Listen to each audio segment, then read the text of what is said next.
Good morning, Eli. Wonderful to see you again on another Axiom talk today. Awesome. Man, it's beautiful here.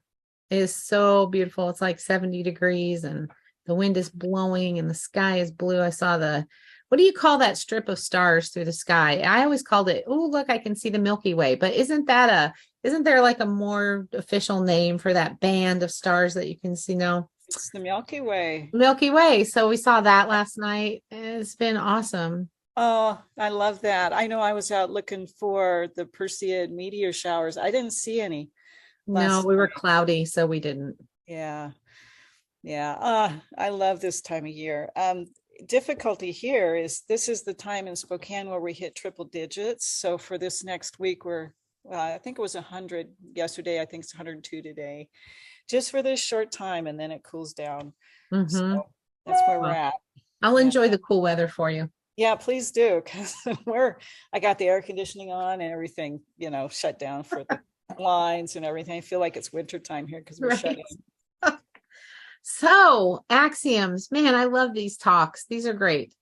Yeah, this is, a journey to get through all these, but as you know, it was something that Jim Sensenig was really trying to codify, and we've spent a lot of time looking through Lindlar, looking through other resources to basically get these laws of nature written down. And so we're on number 8 today, the law of conservation of energy, which is a great topic. And I know you and I've talked briefly about some cases that we'll bring up, because I think this is really relevant in how we treat our patients and pace our patients' care. So this is really a critical one. I agree. Yeah. Yeah. Well, I will go ahead and start with Jim's quote again, because it's so pointed. His talk about these laws. He says naturopathic medicine is based on universal principles that are true and hold true for all time. We don't have to change what we're doing for the 21st century, because the same rules and laws apply to nature, and the natural process of healing are immutable. They don't change, they're always there, and that's why we can count on them with our healing practice and therapeutics. So, Like all the time, like all the time. right? It's not a study where 30% of the people respond to these and that's considered reliable. It's like they're immutable. It's every single time. We might not always see it or understand what's happening in front of us. This is what I've discovered. But when everything shakes out at the end and you look back over the puzzle pieces, you can clearly see it followed the laws of nature. All of the axioms we're talking about, they're all there in every cured case. Exactly. Exactly.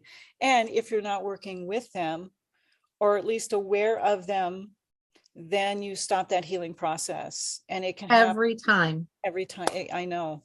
I know. Mm-hmm. Mm-hmm. Yeah. So, so, so what is this axiom? Like, how do we say this in a nutshell? What is Yeah, it? axioms, I went through that with Jim, saying, are they laws? Are they tenets? And I think in that first PowerPoint I brought out at the Vital Gathering, I went through the definitions of those and why we didn't choose those. I chose axiom, and Jim hadn't come upon that, but I started researching, what word hits this? What is this? And so I settled on axiom because the definition is a statement or proposition which is regarded as being established, accepted, or self-evidently true. So it's like we know it and we know it's true, and we just accept it as true, like gravity. Mm-hmm. Like Right? gravity, Like sure. gravity. And another, there's a French, a Latin, and a Greek base of that word. But basically it says, what is thought fitting? What is thought fitting? So this fits, right? This Yeah. fits the theories, it fits the principles, the natural laws that we see. So that's why I decided to call them axioms of nature. And it's perfect. For me, what really gets me about the concept of axiom is self-evident. All you have to do is look. They're there. They're not even hidden. You don't even have to do research. You just have to see them. You just have to acknowledge and understand them. So law of conservation of Mhm. energy. Yeah, the law of conservation of energy. And so, there's the physics principle. The energy is never created nor destroyed, right? It only changes from one form to another. And there's also the thinking in healing that the body eliminates via the path of least resistance. So the body's conserving energy, putting it to where it's most effective.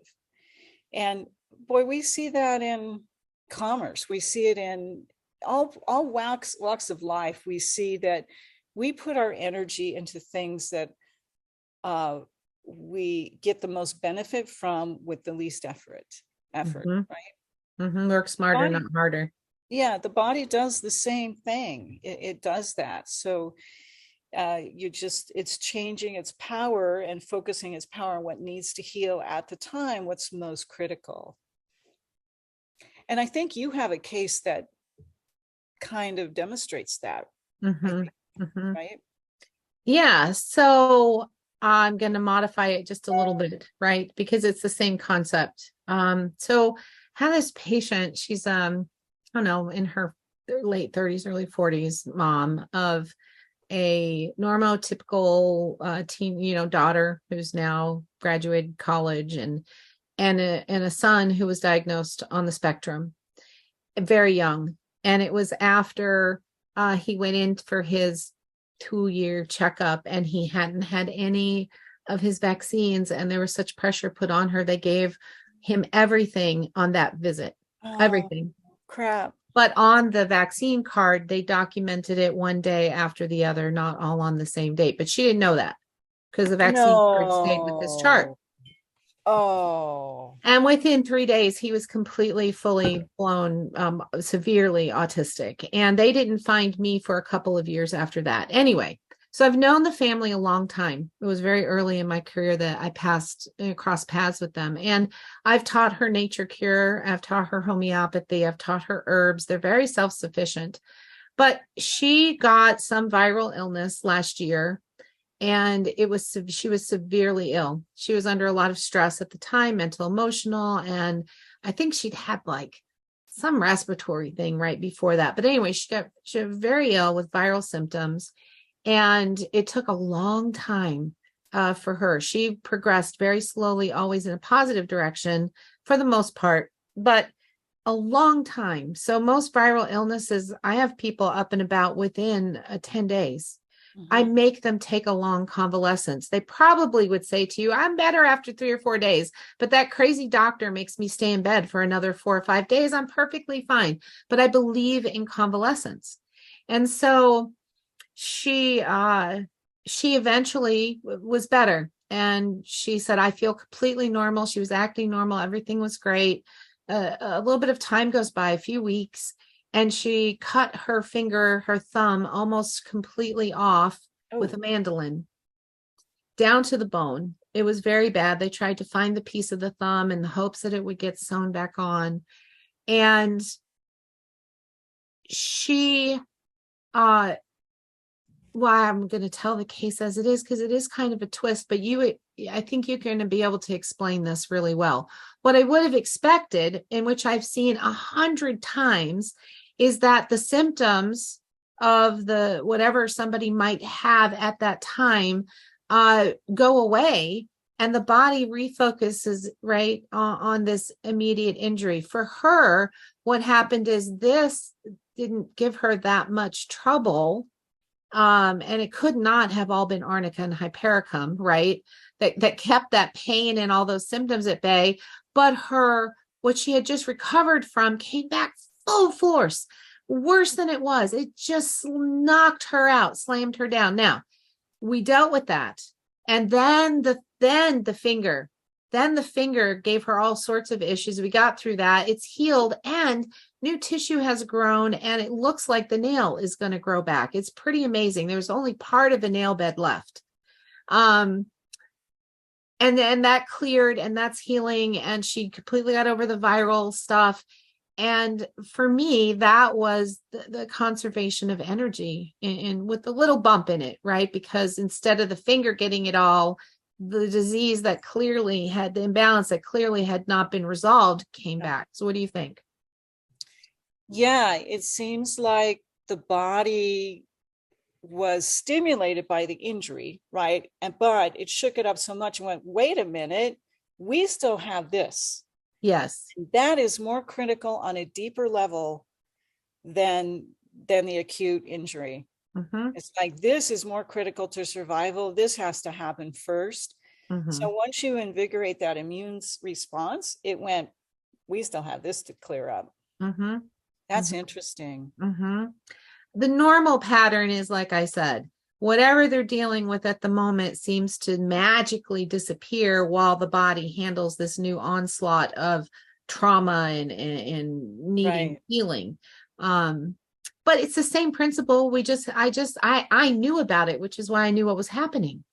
Right. For people who don't know, they think, oh, well, the injury wasn't that severe on the finger because look, the body's not making a big deal about it. But Mm. yeah.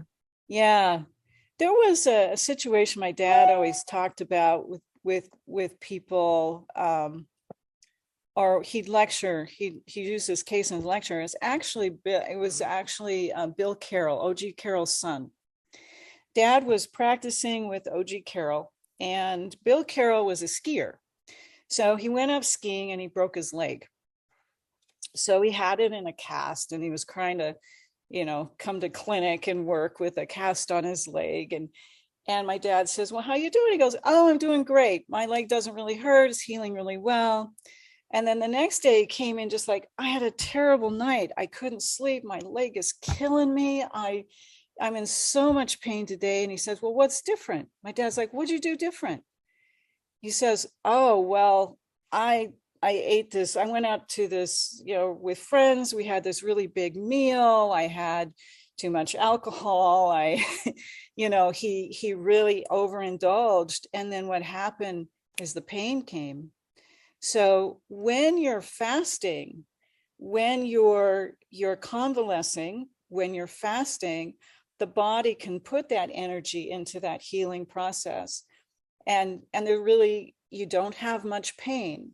So what happened with Bill is when he stressed his system and he pulled all of that vital energy into trying to digest and break down that really heavy meal and detox through his liver, it was too much. And then the pain came and the inflammation came. And so when you're fasting a person through a crisis, when you take away that extra burden of digestion and putting more into that toxemic load, you decrease that toxemic load, the body has then the vitality and the energy to put into that healing. And that's when the pain and inflammation will come down. Mm-hmm. So that was my father's way of describing this, this conservation of energy. Oh, it makes sense. Yeah. Where I said to you earlier when we were just chatting, it's like your body has the resources to make one cake. You can't ask it to make 4 or 5. Right. You have to understand where is it doing its work. It'll tell you. That's what I've discovered. The body tells us with its symptoms exactly what it's the most important thing and what it's trying to do. Mm-hmm. Mm-hmm. Yeah. The problem with our Western medicine right now and how people are ingrained to thinking about their symptoms is, well, I better go take a pain reliever, or I better go take something to stop this cough, or I better go take something. And so when they're doing the suppressive therapeutics, they're not allowing the body's own own level of communication to happen. And Mm-hmm. so we don't see what, it's been blocked, the communication's been blocked, and so we don't see the whole picture. They don't understand the dynamics. They don't feel the dynamics because it's been suppressed. And Mm-hmm. so, as a naturopath, we were looking at these people going, wow, where are they at with this scene? And we can't even get a good, clear understanding of what the body's trying to tell us Mm-hmm. because communication has been blocked in so many ways. It's like trying to get a telegraph message when there's chunks cut out of the wires, and you get these, it's nonsensical. Well, I think that's in the last 10 years. So my first 10 years, I was practicing homeopathy with a group of patients coming in where their cases were convoluted, but I could sort through them pretty easily. Mm-hmm. And maybe even in the last 4 years, something shifted so dramatically that I feel like the message I'm getting from the body is like the chopped up telegraph wires. Like there's bits and pieces of all these different things going on. And of course, these people have had a lot of suppressive therapy. Yeah, I think it's getting harder for us to clearly see these things. And until that person's vitality has enough power to bring into a reaction or a crisis, then then we can get some clarity, or they go through that, then we could get more clarity. But it is like really peeling the layers off the onion and trying to figure things out. Who is one of our old forebears that said before you do anything, you should fast the patient for like 7 days? Who was it that said that? Was that Knipe? I don't remember, but one of our people that came before started every single treatment with every single patient with a fast. Right. They hydrated them, but it was a fast, and I remember reading, gosh, I wish I could Mm, remember which book. Jim was so good at remembering all those people's I know. names. Yeah. Um, It might have been in Wendell's book or something. Maybe Wendell, I don't remember, but it was all about this conservation of energy. We Right. must relieve the request of the different parts of the body for this vital healing power that flows through all humans. Like I can remember the conversation that the practitioner had about that. And to do that, you remove the toxic load, you all of this stuff. And that was how they started everything. They wouldn't give them anything. And they Right. apparently patients grumbled about going and seeing a doctor and not be given something to take to feel better, but instead Mhm. they took everything away from them that brings them comfort, right? It was Right. yeah. Yeah, I mean that's why fasting is so critical, especially when someone's in pain or has a fever. That's when my father would always fast people just on water. We do a water fast. I've done it occasionally with patients in the clinic when they're in big crisis, and but the body naturally will do that. It's like when a child has 103 fever, they don't want to eat. No. It's a natural thing. You don't eat, you fast. And so that's conserving the energy. That's putting the energy where it needs to be so you can invigorate that fever, you can burn up those toxins, kill that bacteria or virus, and then return to balance. And so that's just part of that natural law. Something else we talked about that I think is important for people to hear is from the practitioner perspective. When you're evaluating a patient, you have, right, we have to have a sense of this vitality and what that patient is going to be able to handle. Right. I mean, I know you evaluate just as second nature the vitality of every single person that you work with. But if you have to slow it down in slow motion, what do you look at? How do you assess that vitality? Well, one of the first things I'll do in just sitting with the person is, you listen to the strength of their voice. You look at the color of their skin. Is it moist or not?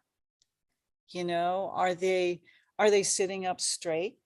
Are they like, what is their demeanor? How are they looking? How are they presenting? Did they walk down the hallway to your office in a easy fashion, or were they struggling? You know, you can get a sense. I can tell pretty quickly if a woman's anemic or not just by how she's holding herself, and if she's short of breath or not. So you can get a sense, right? And this is why it's so important to have an in-person contact with the person. You can't really get that over Zoom easily. It's so important to have that person in front of you, I think. And then when I get a person on a hydrotherapy table, I always listen to their heart tones. You can tell a lot by the heart tones, the vitality of that person. And then I do the bowl and blood analysis, which the blood says everything to us. You know, it tells you how much power is in the body or not, if there's inflammation in the metabolism or not. It shows in the blood. Mm-hmm. So there's ways to do that. I know there's post-diagnosis ways. There's a lot of ways to evaluate that vitality of the person. And what we're always trying to do is bring that vital force up. We're always giving support so the body can do that. It has the wisdom. You just need to sometimes get out of the way. Right. Sometimes. Right? Or do less is more. Just fast a person, just convalesce. It's okay, because that's when healing happens. When you're sleeping, you're healing. You've got to be in that parasympathetic mode to heal. And so how many of us do that? How many of us take that time? Or that mother that you were just talking about, you know, yeah, she needed to convalesce. So there's all of those important aspects to healing the metabolism and taking a break, letting the body have the time. So yeah, that's critical. So one of the axioms that might be coming up and Lindlar talks about is the law of crisis. But I think the law of crisis goes into this law of conservation of energy. So a quote that I pulled up a while ago, let's see if I can read it here. Healing reaction or crisis. You increase the vital force, you proceed toward balance. The innate healing power will eliminate the toxin in the most efficient and energy conserving way. Why expend more energy than necessary? The vis conserves. Nature conserves. Fasting during a healing crisis thus conserves energy and allows the full power of the body to be used for healing and not diverted into digestion. There was always this quote that my dad would give people, and it's from an old physiology book. It says 60% of your metabolic energy is used for digestion, 30% is for brain power, 10% is for muscles. So I always think our muscles use all our energy, but it's not. It's our brain and it's digestion. And so this is why we convalesce to heal, because then you're taking that 60% of that metabolic energy used for digestion and you're converting that and using the body then can use that to heal. It can put that power into that limb to heal, or it can put that power into clearing that final push of that viral infection that woman had. So the body is wise. It'll use it where it needs to use it. I tell people whenever I give them a remedy, they come in and they say to me, you know, I really just want to get rid of this dandruff or this eczema, or I want to get rid of this burning pain after I eat, or, you know, I really want a remedy that's going to make my knees not hurt.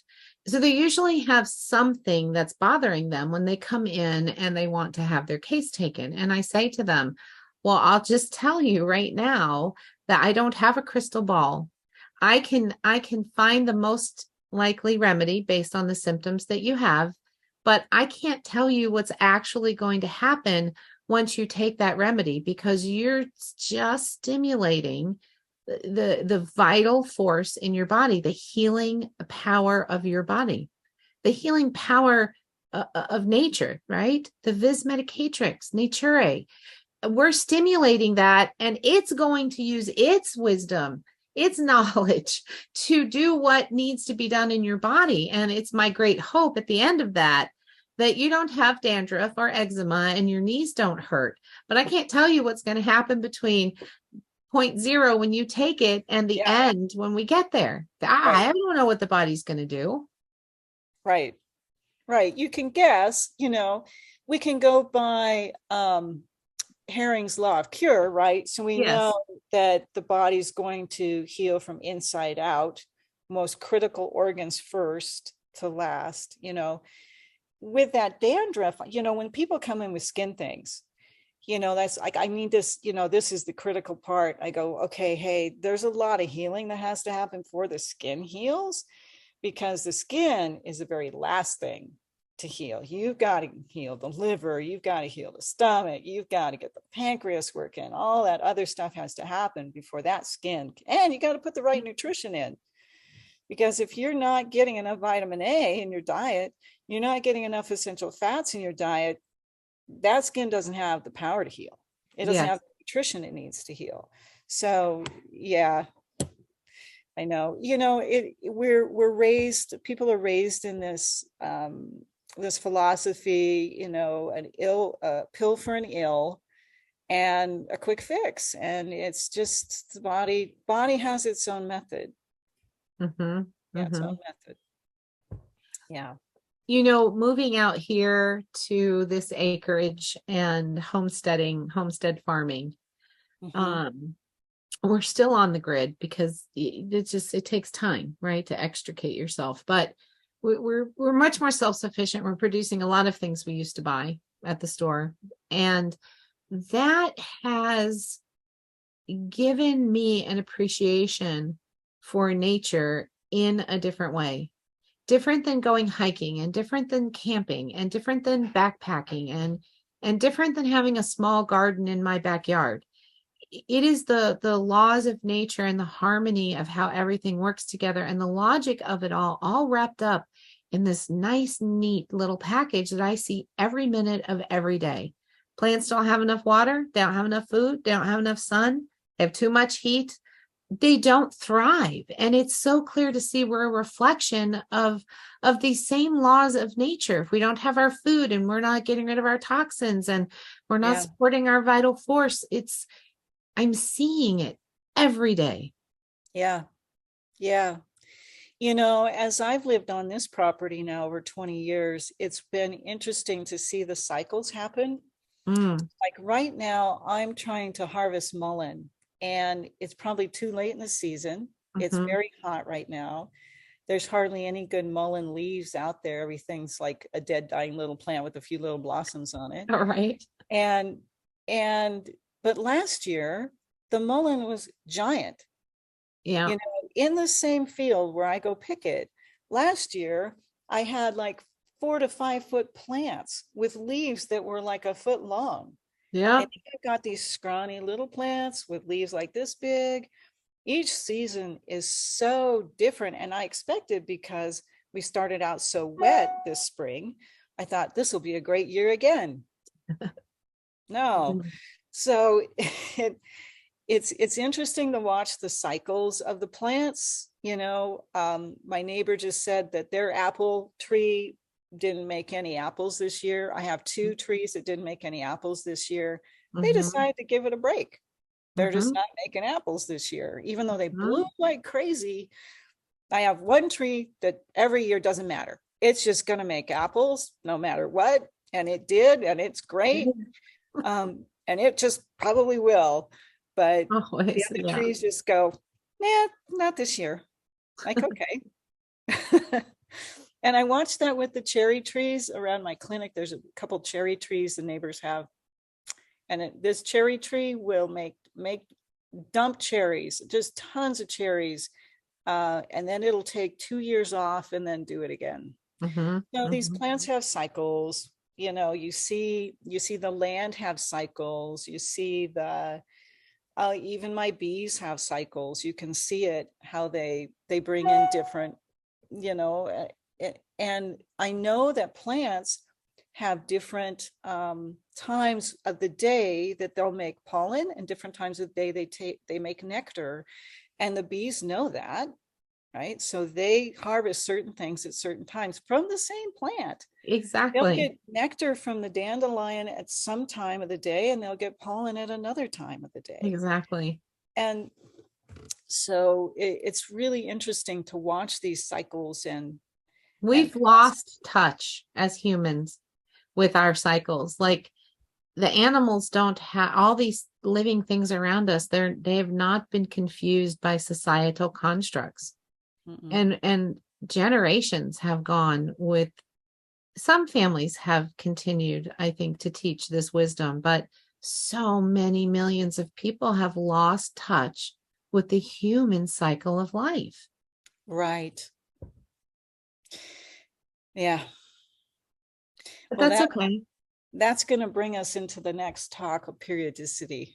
So Oh, wow. How that feeds fortuitous right was that? into the next one we're going to be doing. Yeah. I'm going to give you a quote from Plato. Mm, Here we go. Plato says, "The wise men say that one community embraces heaven and earth and gods and men and friendship and order and temperance and righteousness.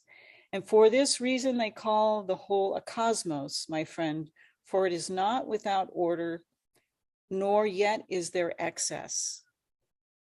So this is where the law of conservation of energy is. The universe even doesn't let excess happen. It uses mhm, every part at every point, particularly in an energetic way that fits the whole being of everything, right? So mhm, the body doesn't allow excess to happen mhm. in a natural. Got any good cases that you've had over the last couple of weeks to share with us? Oh, let me think. Man, there's just been a lot of stuff going on. How can I tie this one in? Let me think about this. Well, I don't know if this ties into this talk, Okay. but I got to talk about this case. So I have this little girl. She's now 14 years old. I think she came to me when she was 5 or 6. And she was an in vitro baby. She was born without a spleen. She was born with a 3-chambered heart. And the heart was on the wrong side of the body. So this little girl's gone through three, through the years, probably 2 or 3 open heart surgeries, replumbed all sorts of things, moved all sorts of things around. And as she's growing, and they really didn't expect her to live past the age of 6 or 7. Oh, wow. Um, and the concern was with the 3-chamber heart that particularly it puts a lot of pressure on the liver, so that at some point she'd probably have liver sclerosis and die of liver disease, actually. So they were always watching her liver, and got to the point where the pediatric team at Seattle's Children's Hospital determined at some point she's going to need a new heart. So they put her on a heart transplant list. And believe me, this girl's doing incredibly well. She was growing, developing, she's been doing wonderful. The mother found me actually through standard process. She wanted to find a naturopath who used natural nutritional support. And that's how she found me, was through standard process. So I'd been working with her on nutrition and things all these years, keep her immune system strong.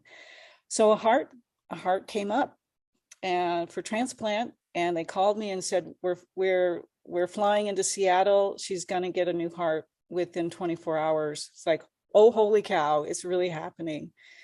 And so she went through that process. She now has a new heart. She has an adult heart. It's on the correct side of her body, although it's incorrect for her because she was born the other way. So she has an adult heart and she's doing incredibly well. It's been 9 months now. She's 14 years old and she has no signs of rejection of her heart. And it's just really an incredible miracle case. But the interesting thing is, and this is part tying into the Carol food intolerance issue, Initially, when I tested this girl, she was fruit intolerant. And then with transfusions and things, she became dairy intolerant. And we know with blood transfusions, somehow it changes the Carol intolerance. And so now with the new heart, the mom's saying that diet's not working right for her. She's getting a lot of indigestion and upset. And I said, well, we really got to look at her protein loads, make sure her protein loads are up. And I just mentioned this last visit, I said, well, one way you could get protein up is those good farm eggs you used to get. And she goes, oh, no, I don't want to do eggs. The girl was like, no eggs. Eggs really bother me. I'm like, really? Because they used to do really good for you.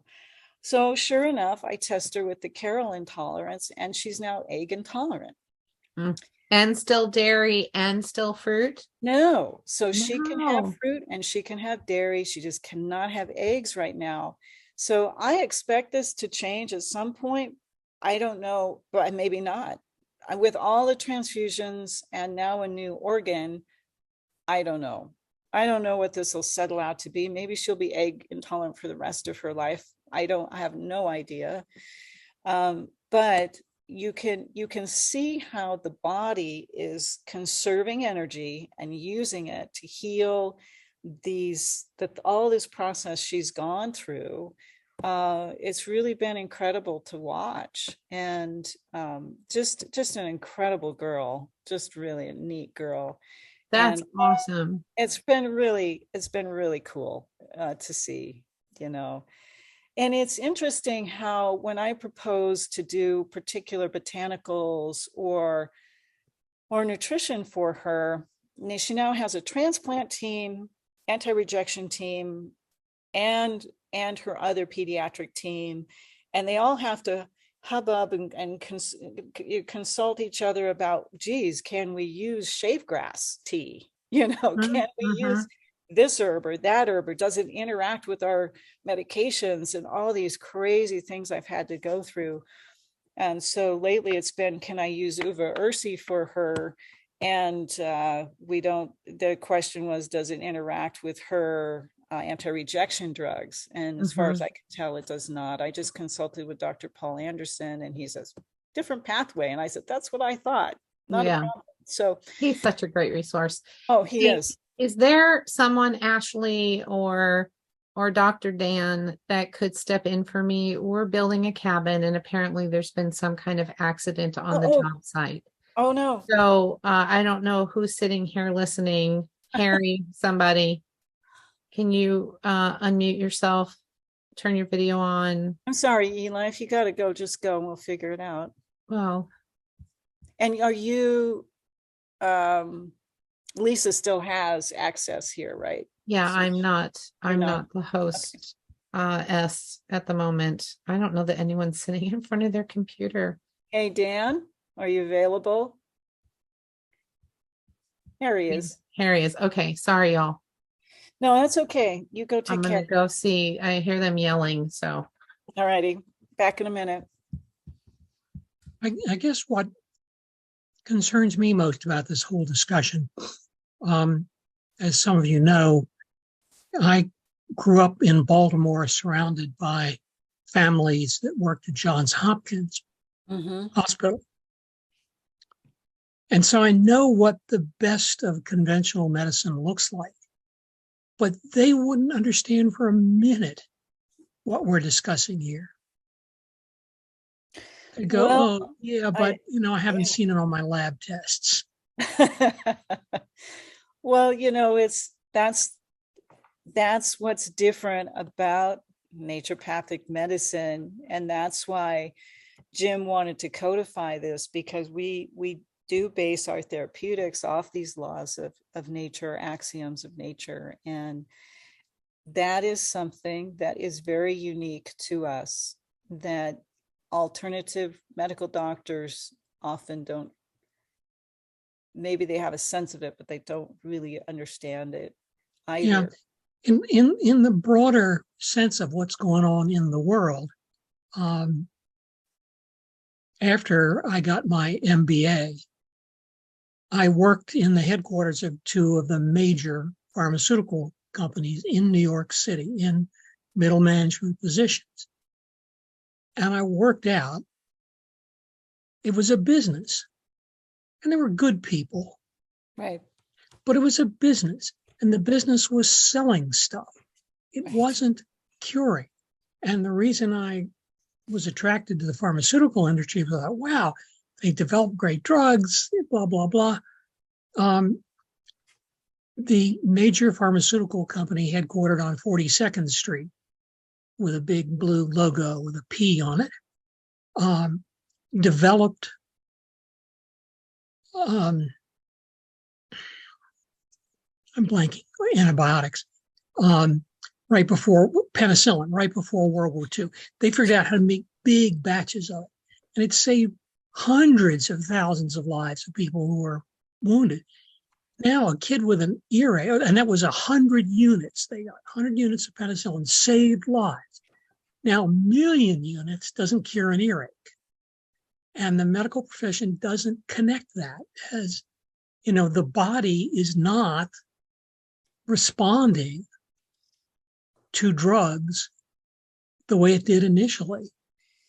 Right, because we've become, the critters in our bodies have become resistant to those antibiotics. Well, right? the ones that have lived are smarter than the antibiotics. Right.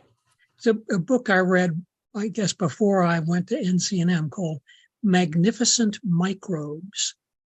And when you see the world at that level, at the level of how the mushrooms connect the trees, when you understand that the world operates on a level where health is an objective, and all life tends toward health, then trying to interfere in our supposed intellect with the body's pattern of doing things. I mean, screw around with the Krebs cycle, and who knows what's going to pop out. Right. We don't know. Well, we know we've seen some things definitely pop out with the latest deal. I was just glancing here at Lindlar's book on that section of vitality, and I'm going to read this quickly here. It says, only during sleep do we replenish our reserve stores of vitality. The expenditure of vital energy ceases, but its liberation in the system continues. Therefore, sleep is a great restorer. Nothing can take its place. No amount of food or drink, no tonics or stimulants can make up for the loss of sleep. Continued complete deprivation of sleep is bound to end in a short time in physical and mental exhaustion, in insanity and death. That the body during sleep acts as a storage battery for the vital energy is proved by the fact that in deep sound sleep, the aura disappears entirely from around the body. The aura is to the organism what the exhaust steam is to the engine. It is formed by the electromagnetic fluids which have performed their work in the body and then escaped from it, giving the appearance of the many-colored halo. With the first awakening of conscious mental activity after sleep, the aura appears, indicating the expenditure of vital energy has recommended. The return of the aura is more fully described in the next chapter entitled Magnetic Treatment. I love it that Lindlar is talking about aura and energy there. It's pretty cool. Yeah, to touch back a second on Jim and all this, as I've said many times, I've met him in the hallway at NCNM on Market Street in late 85 or early 86. And because I had a business background and I'd seen how things evolve, I said to him, Jim, the one thing this profession needs to do is to make sure we never lose sight of our roots. And, he agreed wholeheartedly. I mean, just think of the people we saw. Some NDs, some not, that Louise Edwards and other folks brought in Mhm. All these people like Andre Sane brought in several. Yeah. herbal ed and people, they weren't NDs, but boy were they vitalists, and they really understood and inculcated in us Yeah. what the healing power of nature was.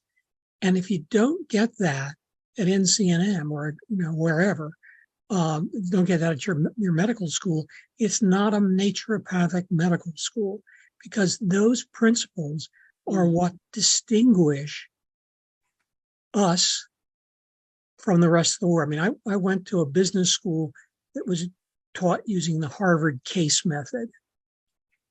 And I saw my daughter, when she went to veterinary school, use the problem-based learning method, where day one, first year, study group comes together to discuss a case.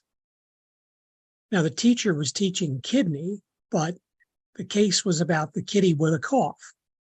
What's going on here? What's the nutrition? And if you don't look at all these elements and how in disarray the body is waving its hands to say, I got a problem. Yeah. Yeah, you need to look at all the signs and symptoms and and all of those things that the subtle things the body tells us. Do you remember Dr. Babnick in the Yep, clinic? yep. Yeah, Dr. Babnick was amazing. And then we had, oh shoot, who's the iris diagnosis guy? I'm totally blanking. Anyway, we had the lecture on iris diagnosis from Mhm. him. We had some amazing speakers at NCNM come in. I saw somebody did the Israeli girl in our class. Oh yeah. Did an iris diagnosis on me, and that was in like 85, 86. And 20, 30 years later, what she predicted came true. It's funny. I talk from time to time to medical doctors, nice people, smart people, and you just can't get them to understand this, because either you grow up living and breathing the natural laws, or it's just somehow another piece of data.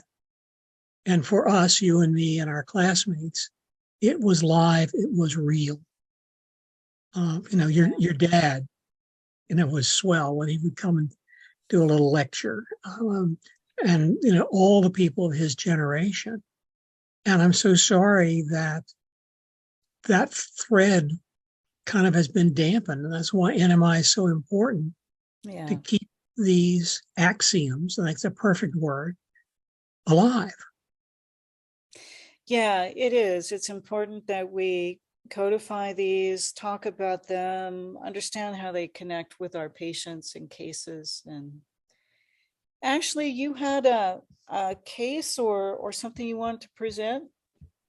No, Well, not a case. oh, Can you hear me? Yes, I can hear you. Oh, hey, Harry, hey, Tish. Ash. Well, I was just thinking, when with this law of conservation of energy, I don't know if this is applicable, but my brain started thinking, and I wanted to run this by you. As far as conserving energy, can this be applied to how we see disease develop in children, and then how it gets buried deeper in, if it's suppressed? So like kids get a lot of skin stuff, right? So conservation of energy, right? The body just pushes it out real quick. But then if you suppress, then it gets buried deeper. Is this a far reach in that being an example of the law of conservation of energy, watching how the body naturally expresses imbalance, and versus if it's suppressed and then how it reacts? Well, I think that plays a part, so the thing is we use such strong drugs to suppress things. You use a topical steroid on an eczema, it'll go away. But the vitality of the body says, hey, this is still the path we're going to take to put that toxin out. So that skin condition comes back because it's the path of least resistance for the body. But that drug is so strong, you put it on again, and eventually the body goes, okay, we can't put toxins that way. We don't know how we can get it out. So we're just going to store it. And so that toxemic load starts loading up. And now we have the asthma in the lungs, or we have some other condition. Maybe it's a mental emotional. Now the child's hyperactive and can't sleep, or diagnosed now with, ADD and need to be on meds at school because so it's, we see that shifting. The body is trying to compensate, still trying to get rid of this toxemic load. Now is coming out sideways. And now there's more in this Western world, more medications being given. And so that I'll say a miasm gets pushed deeper and deeper into the tissues. So it's so common in our world of medicine these days that we can hardly see a child anymore that's not coming in on a couple medications. That used to be unheard of, right? So I think it relates. I think that we can see those things happening. Early on in my homeopathic training, I learned that kids who had eczema or something like that was suppressed with drugs, indeed often developed asthma. And when you treated the asthma homeopathically, the skin eruption came back. Yep. Because it was unfinished business. Right. And the body picked the safest way within the conservation of energy to say, I got a problem. I'm going to make your skin itch to let you know you got a problem. And if you don't let me tell you that way, I'm going to hurt you worse because I really got to get your attention to get this problem solved. You're right. And if you don't give me the easy, least energetic, least dangerous way. I mean, to me, as I see these drug ads, I just can't bear to see them. I have to turn the sound off. Yeah. You're treating condition A, and the side effects could be all kinds of seemingly utterly unrelated stuff, or the named side effects, including death. Right. I mean, when has that therapeutic? When has a naturopath ever had to say to somebody, "Oh, this herbal"? Well, we have to be careful with some of the herbs, but this herbal homeopathic or this dietary thing, might kill you. Right. Never. Stopping dairy might kill you. No, it won't. Yeah. So, to me, when you're talking about the conservation of energy, that's an important principle, that the body uses the least dangerous, least energy consuming method to straighten things out. And if you cooperate with that, like convalescence, I totally agree with what was being said earlier. I got to get back to work. Give me a pill. Got to get back to work. People used to get sick and be sick, and they'd be sick for a week, and then they'd get back to their lifestyle. Right. And what our mission was to make it 3 days instead of 7 days. But the convalescence, going back to the things that irritated the balance of energy, is obviously not the right thing to do. Right. In this industrial age, we've been ingrained in this thinking that we have to keep producing. We have to keep working. We have to keep going. We have to keep, and it's become a way of life because people now struggle to get enough money, to pay for food and lodging. It's getting to a crisis state. Here we are at a crisis again, with them determining, well, I've got to go to work, but I'm still sick, but I've got to go to work. And so now we're in this struggle of this industrial age where we're at a breaking point on many levels with that, where do you put your energy? How is that going to go? How can a family still survive if a family member gets sick and then is out of work for a time? It's particularly with a chronic disease. Now we have, maybe there's a 35-year-old with breast cancer and she's got 3 children, but she's also working 2 jobs, and then her husband is a long haul trucker, and he's not home. So how do folks manage, and even in their lives, conserve that energy and manage their energy and conservation of their resources? So it's a big struggle. It plays out in so many parts of our lives, not just in our own metabolism. So one of the things that attracted me to the naturopathic profession was NCNM's brochure of the day in the early 80s talked about doctor as teacher. Yes. So what you all were describing earlier, a vital part of what we do is to cure the disinformation people have been fed and help them in a very understandable, in a way that they can relate to in their life, why they need to look at their health differently. Mm-hmm. Mm-hmm.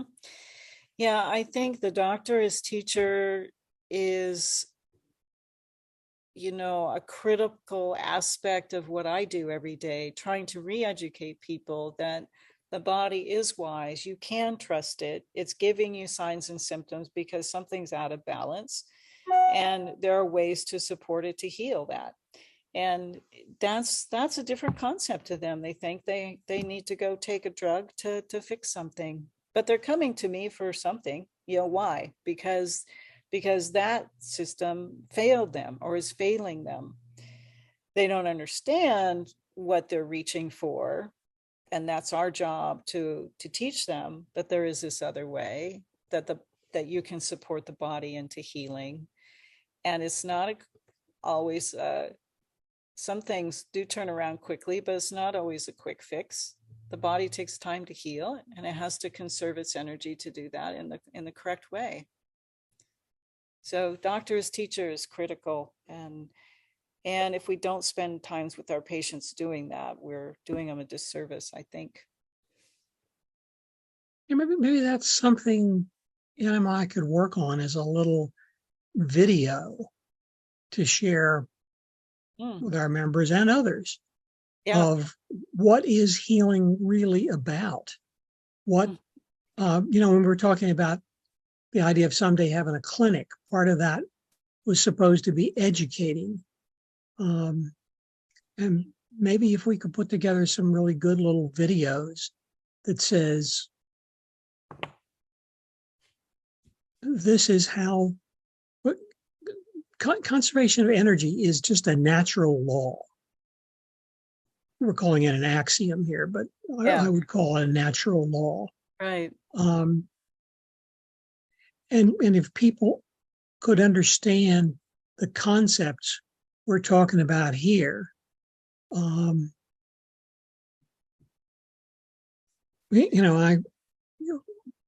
my training people on how to provide healing for themselves often was to get them out of the canned goods aisle into the frozen food aisle, if that's what they could manage. I didn't want them to go right to macrobiotic. Sure. Just get them away from the canned goods. Yeah. And the packaged foods. And the packaged foods. People live on that now. I love that idea, Harry. I think we should do those videos. And what is healing? I think it should be the first one. That's great. I will work on that. That's a neat idea. Super neat idea. All right. Because we our time is precious too. And the more we could make available, if you think through the things you're talking about in the discussions of these axioms, maybe that's the framework, the outline for a course, and maybe it's 3 or 4. I'm just in my idle time was watching something about the truths of American history, and a lot of American history isn't what you think. George Washington wasn't who you thought he was. And I knew some of that, but that's what we got to break through, is that these axioms are real. They're not imaginary. They're not new age. They're not unscientific. In fact, they're the very heart of science. Mm-hmm. Mm-hmm. Yeah, because they're based on the natural laws that science observes. And the science that's presented as by the pharmaceutical industry is the best evidence money can buy.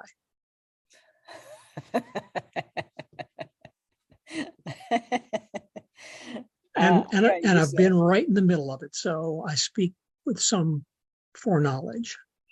The best evidence money can buy, the science of pharmaceuticals. Harry, that's a great quote.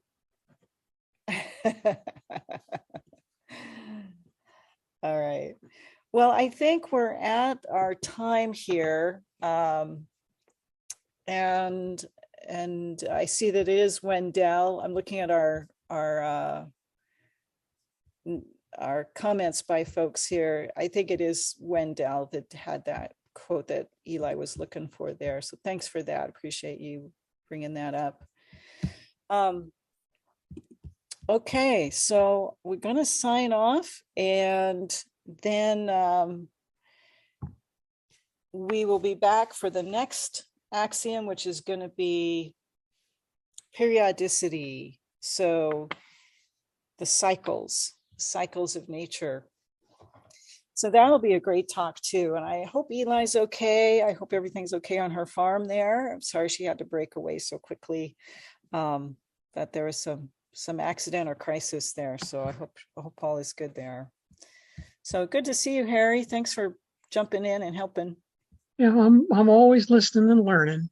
Yeah, we all are. I'm so in awe of all of you, and what you've learned and what you've done, and the way you care for people. Thanks. Yeah, it's a mission, isn't it? It's a yeah. All right. Well, we'll go ahead and sign off. Thanks, everybody. And thanks, Lisa, behind the scenes here,